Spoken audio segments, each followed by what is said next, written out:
toi que je louais. Habillons nous, c'est toi que je veux chanter. Habillons nous, chant de Jésus.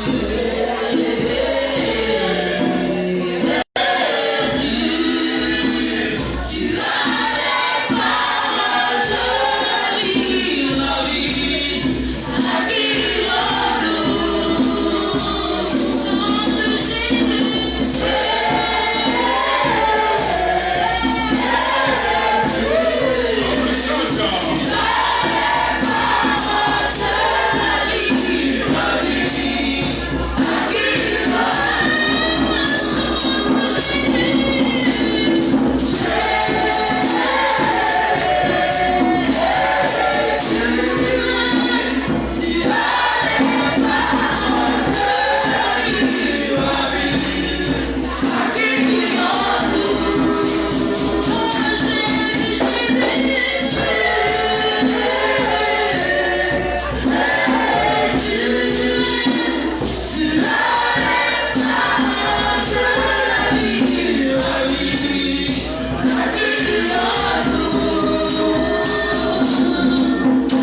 Seigneur, guéris quelqu'un ce soir.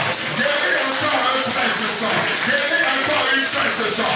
Visite la destinée de quelqu'un ce soir. Visite la destinée de quelqu'un ce soir. Visite la vie de quelqu'un ce soir. Oh Seigneur, celui qui possède, s'il était déjà à terre. Oh Éternel, relève-le ce soir. Relève cette personne ce soir. Donne la force à celui qui a pas de ce soir dans le nom de Jésus-Christ. Oh Seigneur, guéris et fais comme nous. Restaure et que les témoignages te soient donnés. Seigneur, visite afin que la gloire te soit donnée.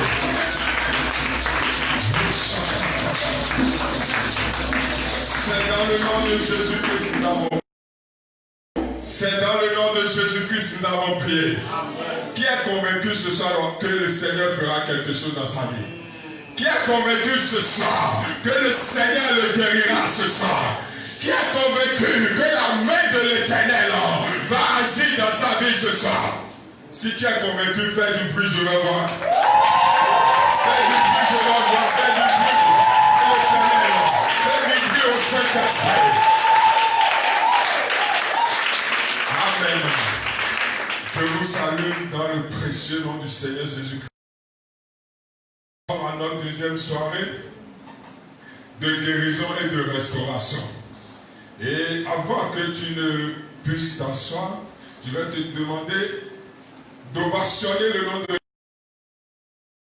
leur Père, le révérend, le révérend, le révérend, Lisa, Mariala, celui que Dieu a utilisé hier pour nous parler, celui que Dieu a utilisé hier pour nous équiper, celui que Dieu a utilisé hier pour te guérir et pour me guérir. On va sortir le nom de l'Éternel pour de sa bouche.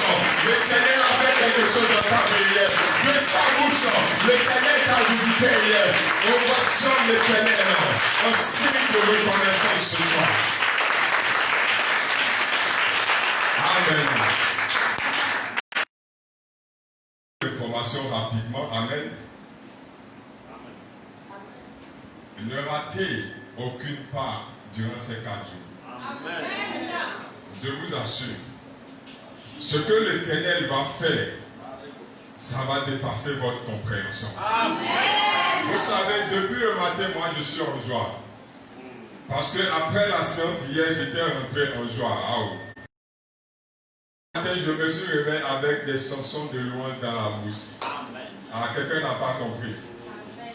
Au point où quand je suis arrivé au marché, la première personne qui m'a salué m'a demandé, mais pourquoi tu es en joie comme ça? Parce que je louais l'Éternel. Amen. Et ce soir, je suis convaincu que le Seigneur va encore choquer ta foi ce soir. Amen. Je dis ce que l'Éternel fera ce soir va choquer ta foi dans le nom de Jésus-Christ. Et sans plus tarder, nous allons prendre nos Bibles dans le livre de Luc. Luc 7, verset 6 au verset 10. Restez, gardez votre position. On est tous jeunes. Amen. Luc 7, verset 6 au verset 10. Luc 7, verset 6 au verset 10. Rapidement. Luc 7, verset 6 à 10. Jésus, étant allé avec eux, était bien éloigné de la maison, quand le centenier envoya des amis pour lui dire, Seigneur, ne prends pas tant de peine, car je ne suis pas digne que tu entres sous mon toit. C'est aussi pour cela que je ne me suis pas cru digne d'aller. Mais dis un mot et mon serviteur sera guéri. Verset 8. Car moi qui suis soumis à des supérieurs, j'ai des soldats sous mes ordres. Et je dis à l'un, va et il va, à l'autre, viens et il vient. Et à mon serviteur, fais cela et il le fait. Verset 9. Lorsque Jésus entendit ces paroles, il admira le centenier et se tournant vers la foule qui le suivait, il dit, je vous le dis, même en Israël, je n'ai pas trouvé une aussi grande foi. Verset 10. De retour à la maison, les gens envoyés par le centenier pouvait guérir le serviteur qui avait été malade. Amen. Amen. Vous pouvez vous asseoir dans la maison de l'Éternel. Amen. Nous sommes à notre deuxième soirée ce soir et je suis convaincu dans mon esprit que le Seigneur est puissamment. Vous savez, quand j'étais venu ce soir, lorsque je suis rentré dans la salle, j'étais là, je priais et notre frère qui conduisait les moments de requête, à un moment donné, il a dit, si tu as la foi ce soir et tu pries pour ta famille, le Seigneur agira dans ta famille. Et il a ajouté, comme le centenier romain, vous savez, quand j'ai entendu le centenier romain, j'ai dit c'est fini. Parce qu'il n'était pas là où Dieu m'avait donné ce passage. Amen. Amen.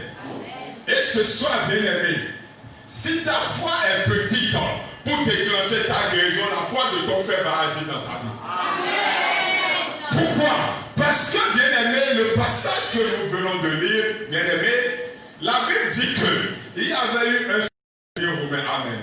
Et il a un serviteur dont il aimait beaucoup. Et ma Bible me dit que ce serviteur est tombé malade jusqu'à la mort.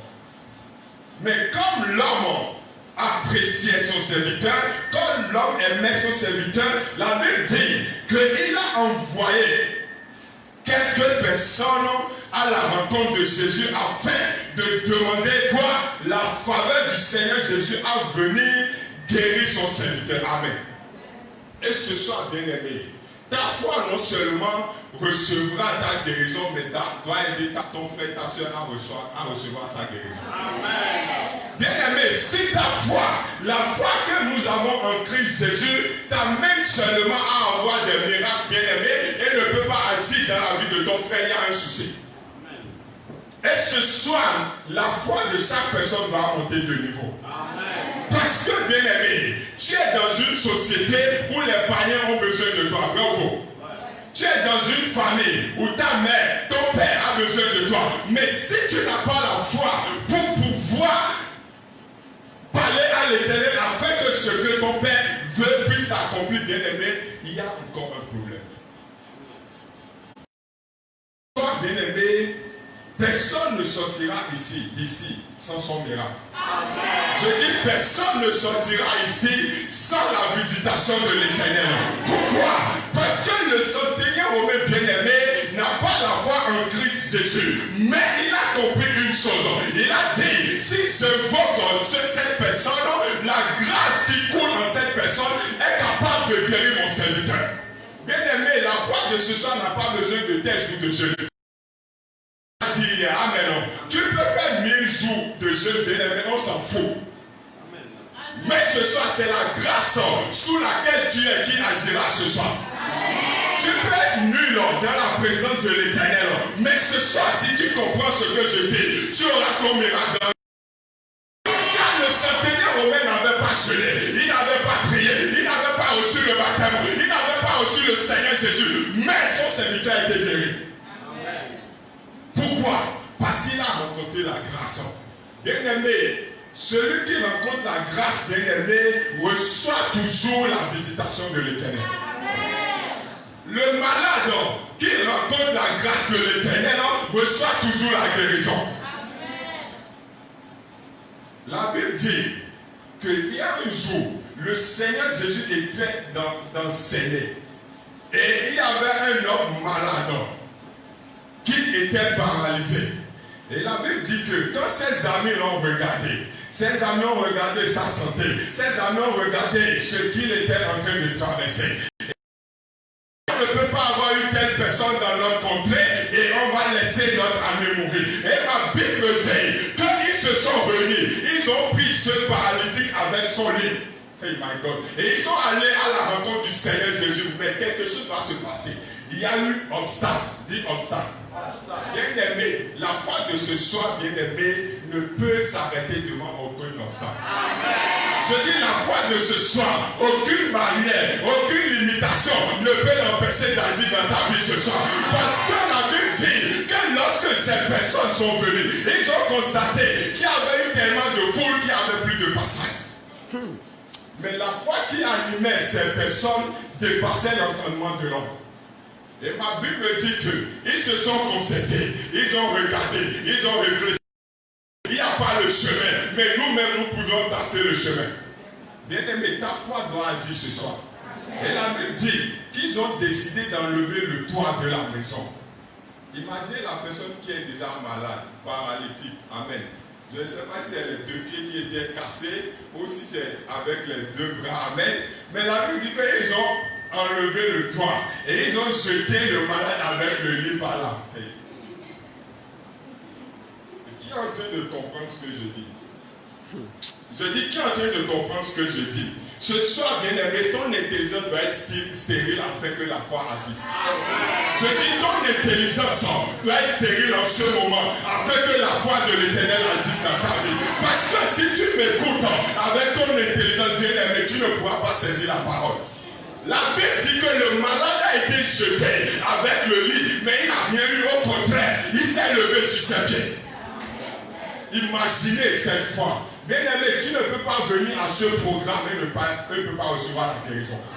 Je dis, tu ne peux pas assister et quelque chose d'étrange ne va se passer dans ta famille. C'est impossible. Vous savez, quand je méditais, le Seigneur m'a fait monter une pensée dans ma tête parce que je me suis dit, mais à l'époque de Jésus, comment les gens arrivaient à recevoir les miracles comme ça? Amen. J'ai compris une chose, bien aimé. Quand tu décides ou quand tu connais réellement la personne vers qui tu vas, bien aimé, une chose est sûre, ce que tu demandes, tu l'auras.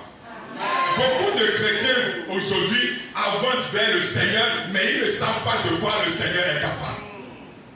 Voilà pourquoi, bien aimé, le miracle tarde ou le miracle ne s'accomplit pas. Amen.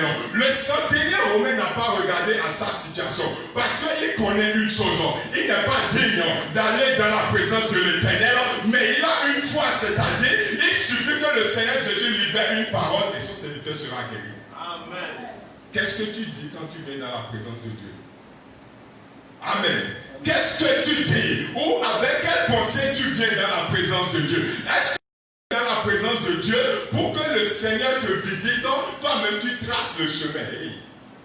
Bien aimé, viens juste avec ta foi et le Seigneur fera le reste. Amen. Ne dis pas à l'Éternel comment il va agir dans ta vie. Parce que c'est lui qui décide. Et de la manière dont il décide, mais c'est la meilleure manière d'ailleurs. Amen. Parce que si tu lui traces comment il fera, bien aimé, tu vas échouer.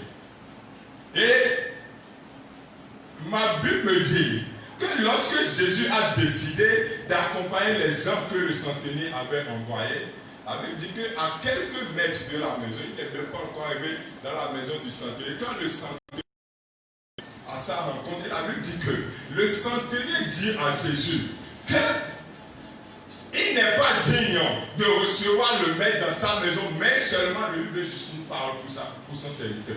Et Jésus a regardé, la Bible dit au verset 9, en entendant ces paroles, Jésus fut rempli d'admiration pour cet officier. Il se tourna vers la foule qui le suivait et dit, je vous l'assure, nulle part en Israël, je n'ai trouvé une telle foi. Donc ça veut dire qu'il y a plusieurs types de foi. Vrai ou faux?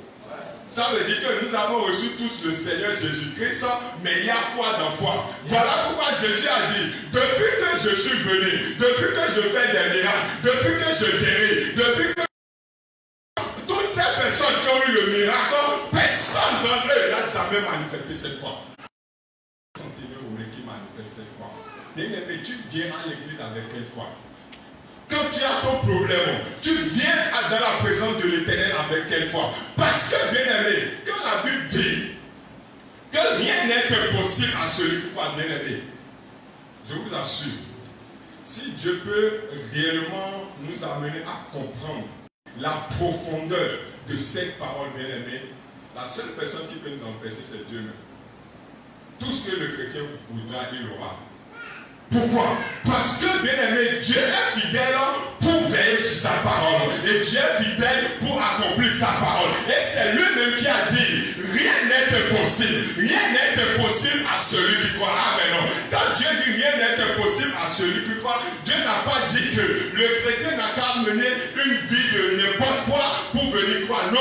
Quand tu crois que Dieu est avec toi, bien-aimé, cette même foi doit t'amener à te sanctifier au jour le jour. Amen. Et c'est en ce moment là, Dieu sera capable. Pourquoi? La foi qui t'amène ou la foi qui va amener Dieu à agir t'a déjà amené à te sanctifier. Et là, il n'y aura plus affaire de force, il n'y aura plus affaire de lutte avec le péché.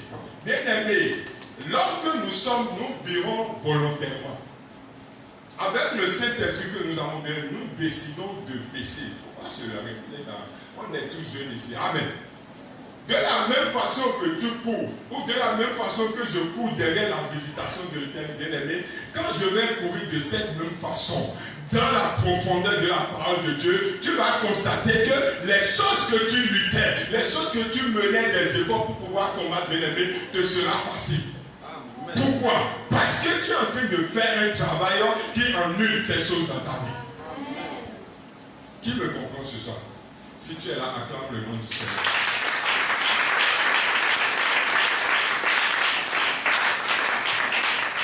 Bien-aimé, ce soir, tu dois exercer la foi du centenier romain. Pourquoi? Parce que, bien-aimé, le centenier romain ne peut pas aller à la rencontre de Jésus et son serviteur ne peut s'atterrir. Quand le centenier romain va à la rencontre, ça veut dire qu'il doit avoir un miracle. Regarde, tu n'as pas compris.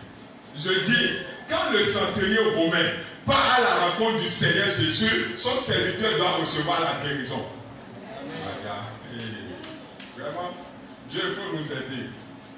Parce que, bien-aimé, lorsque tu te décides et tu décides réellement de rencontrer le Seigneur, quelque chose se passe.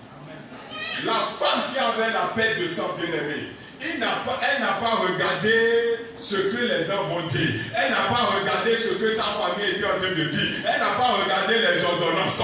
Mais elle a dit une chose. Elle a dit, si je peux toucher son vêtement. Est-ce qu'il y avait Dieu qui avait écrit ça avant elle? Mais pourquoi c'est resté dans la Bible? Parce que c'est sa foi à elle. Toi, ta foi ce soir dit quoi, bien-aimé? La foi qui t'a amené ce soir, est-ce que tu es venu parce qu'on a commencé un programme de 4 jours ou bien tu es venu avec une foi? Parce que, bien-aimé, on peut prier 2 heures de temps. Mais c'est la foi que tu vas exercer qui va amener cette chose à accomplir. Parce que beaucoup prient, mais ils n'ont pas de résultat. Pourquoi? Ils suivent la masse, ils prient seulement sans foi. Et nous ne voulons pas. Parce que ce soit bien-aimé, tu dois être fou comme le centenier romain. Tu dois être fou comme la femme qui avait la peine de sang. Tu dois être fou comme les gens qui se sont réunis pour enlever le doigt pour jeter leur malade. Bien-aimé, quand tu vas manifester cette folie ce soir, tu verras Dieu agir dans ta vie. Vous savez, la médecine a tout fait. La médecine a fait des recherches. Mais il n'y a pas encore ce médicament-là qui guérit le sida. Vrai ou faux? Ils vont essayer, mais il n'y a pas encore. Mais, je connais le Seigneur. Pourquoi? Parce que quand vous lui amenez un cas et on vous déclare cette personne sidéenne bien-aimée, il guérit au point où, même dans son sang, dans son ADN, dans les chromosomes, on ne trouve même pas un gène de sida. Pourquoi? Parce qu'il est l'éternel toutes choses à la vie. Et quand tu amènes le mort vers le Seigneur bien-aimé, il te ressuscite le mort. Amen. Et tout ce qui est mort dans ta vie bien-aimé, ou tout ce qui est à terre dans ta vie, ce soir, dans le nom de Jésus-Christ, la puissance qui a ressuscité le Seigneur Jésus agit dans ta vie ce soir dans le nom de Jésus-Christ. Là où les familles, là où ta famille paternelle, ta famille maternelle se sont réunies pour t'enterrer ce soir, je déclare que le Seigneur te ressuscite dans le nom de Jésus-Christ. Vous savez, le Seigneur ne pouvait pas rester dans la tombe. Les sorciers pouvaient se réunir. Le monde entier pouvait se réunir, mais il ne pouvait pas rester dans la tombe. Pourquoi? Parce que non seulement il est venu avec une promesse qu'il a devancée, mais il est venu avec une foi. Amen. Pourquoi?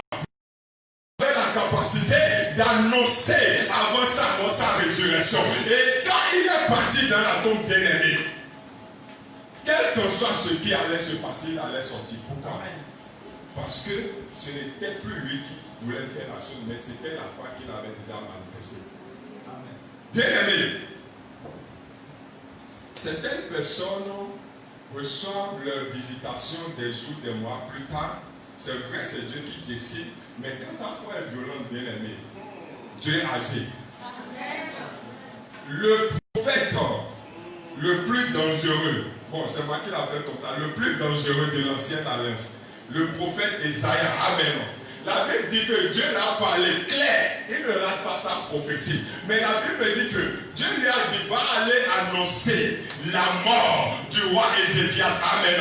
Et ma Bible dit, quand le prophète est venu annoncer la nouvelle, imaginez, la nouvelle qu'un prophète et serviteur de Dieu donne à un disciple de l'église. Et le disciple se lève, le disciple se regarde, il regarde sa vie, il regarde ce que le Seigneur a fait avec lui dans le passé. Et il se retourne vers le Père et dit, je rejette dans cette convocation. Imaginez cette fois, ma Bible dit que le roi, après avoir écouté l'information, il s'est retourné et a dit, Dieu, je n'accepte pas ce verdict parce que j'ai marché avec toi avec intégrité. J'ai marché avec toi dans la fidélité. Et ma Bible dit que Élisée était encore sur la cour quand Dieu l'a rappelé.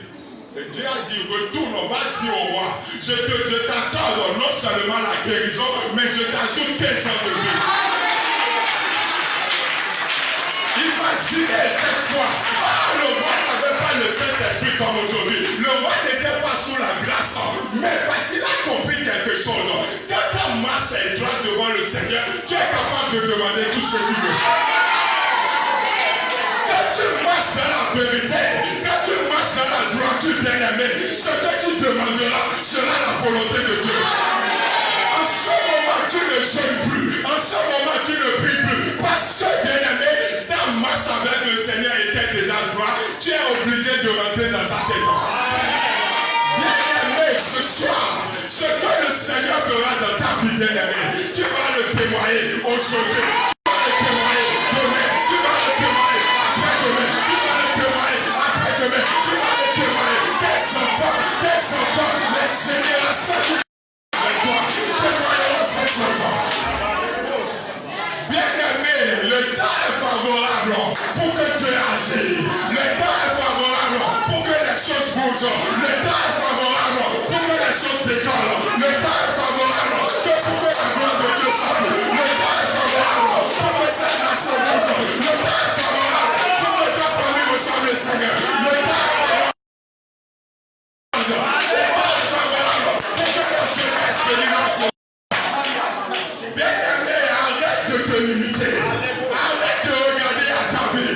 Ma Bible dit que même un soldat, Abraham était capable d'avoir le fils de la promesse. La femme qui était stérile, ma Bible dit parce qu'il a cru en ce que l'Éternel lui a dit. En sautant, la promesse s'est accomplie. Bien-aimé, ta foi sur la promesse de Dieu agit toujours. Ta foi sur la promesse de l'Éternel accomplit toujours la parole de Dieu. Ta foi sur ce que le Seigneur a dit accomplit toujours sa parole. Le centenier romain a étudié le parcours du Seigneur Jésus. Il a dit, si je reste tranquille et mon serviteur meurt, j'ai péché. Il a dit, je ne suis pas son disciple, je ne fais pas partie de son cercle fermé, mais parce que j'ai cru en ce qu'il est en train de faire dehors, il suffit qu'il libère une parole et mon serviteur sera sauvé. Bien-aimé, tu crois en quoi quand tu viens à l'église? Tu crois en quoi quand tu viens dans la présence de Dieu? Tu crois en quoi quand tu viens rencontrer le Seigneur? Bien-aimé, oublie ta vie, oublie ce que tu traverses, mais comprends que la personne que tu es venu rencontrer est plus grande que toute autre chose. Le centenier romain n'a pas regardé la femme avec laquelle il a forniqué la nuit. Mais il a regardé une seule chose, ce que le Seigneur Jésus est capable de faire. Il a regardé une seule chose, la puissance qui est dans le Seigneur Jésus, ce qu'il est capable de faire. Il a regardé une chose, parce qu'il avait un intérêt de son serviteur. Il a reconnu que c'est son serviteur, mais son utilité à ses côtés est très utile. Raison pour laquelle il a dit, je dois plaider la cause de mon serviteur. Bien-aimé, tu es patron, tu penses que ton serviteur est... S'il quitte là, tu vas chuter. Parce que, bien-aimé, le serviteur qui est à côté du roi permet au roi de tenir debout. Amen. Je dis bien, le serviteur qui est à côté du roi permet au roi de tenir debout. Quand tu vas négliger ton serviteur, Dieu sera capable de te faire tomber. Si tu acclames le nom du Seigneur. Acclame très fort le nom de l'Éternel. Acclame très fort le nom de l'Éternel. Acclame très fort le nom de l'Éternel. Acclame très fort le nom de l'Éternel. Car par ces acclamations, il est en train de te visiter. Par ces acclamations, il est en train de te toucher. Par ces acclamations, il est en train de retirer ta maladie. Par ces acclamations, il est en train de te faire préparer les opportunités. Par ces acclamations, il est en train de changer ta vie. Par ces acclamations, il est en train de changer ton histoire. Par ces acclamations, il est en train de faire de merveilleuses choses dans ta vie.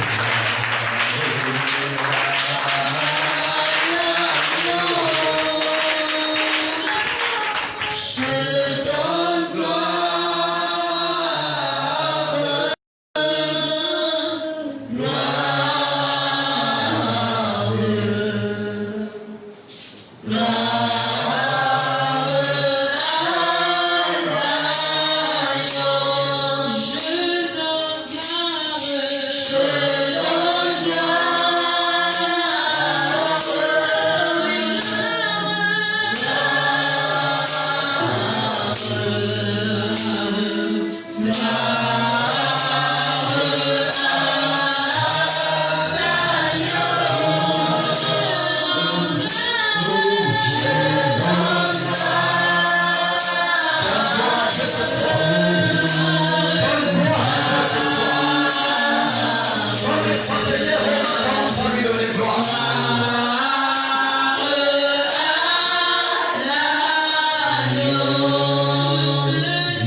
Accession.